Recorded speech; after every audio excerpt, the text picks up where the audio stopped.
Bonjour à tous. Dans le journal régional ce midi, il sera question de lutte contre la délinquance économique. 2 tables rondes avaient lieu hier au Palais de justice de Rouen. Des réunions auxquelles ont participé les représentants du parquet général, mais aussi les commissaires aux comptes. Je vous le disais en titre, les commissaires aux comptes de Rouen ont rencontré hier les représentants du parquet général. 2 tables rondes étaient organisées sur le thème de la lutte contre la délinquance économique. Une centaine de professionnels étaient donc réunis au Palais de justice de Rouen. Alors, qu'est-ce que cette délinquance économique? Quel rôle jouent les commissaires aux comptes dans cette mission? Les réponses avec Frédéric Nicolas et Didier Meunier. 2 à 3 fois par an, Jean-Paul Lauzet, commissaire aux comptes, se rend chez chacun de ses clients. Sa mission principale, la certification des comptes. Autre obligation, alerter l'entreprise si elle rencontre des difficultés. Dernier volet moins connu, la révélation de faits délictueux.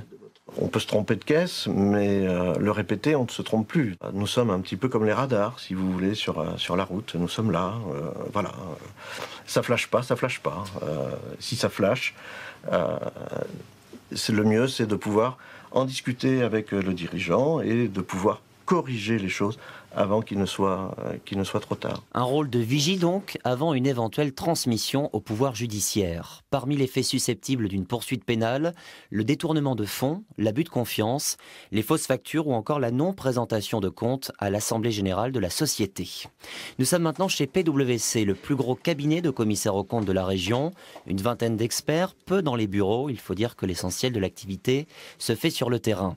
En 2012, les 220 commissaires aux comptes de Haute-Normandie ont révélé 18 faits sur près de 4200 mandats. 18 sur 4000 mandats, ça paraît un peu ridicule comme chiffre. Mais en fait, il y a quelque chose dont on ne se rend pas beaucoup compte et qui est très important dans notre profession. C'est que nous faisons énormément de prévention. Nous intervenons avant que les comptes soient effectivement publiés, arrêtés par l'Assemblée générale et publiés. Et très souvent, nous faisons modifier ces comptes qui, dans un premier temps, ne pouvaient peut-être pas être certifiés, mais compte tenu des ajustements que nous avons fait passer en discutant avec les dirigeants de l'entreprise, eh bien, nous arrivons avec des comptes, finalement, tout à fait certifiables, sincères et réguliers. En étroite collaboration avec les procureurs généraux, les commissaires ont obligation de révéler au parquet les éventuels délits observés. Ne pas le faire peut les conduire à des poursuites pénales, étant considérés comme des complices. Une délinquance économique de plus en plus difficile à cerner. La délinquance financière et économique évolue, évidemment, et malheureusement, elle s'internationalise, elle se complexifie à travers des montages juridiques et financiers de plus en plus difficiles à dénouer. Et l'arnaque du moment, c'est la fraude au président. Le président en question est en voyage à l'étranger, il est en train de négocier une affaire confidentielle, bien évidemment, et qui nécessite un virement de fonds relativement important et relativement urgent.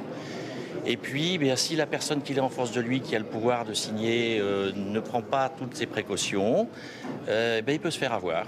C'est ainsi qu'une entreprise de l'heure s'est fait détourner plus de 7 millions d'euros en début d'année. Mais depuis 2011, à l'échelle nationale, ce sont 250 millions d'euros qui ont été extorqués.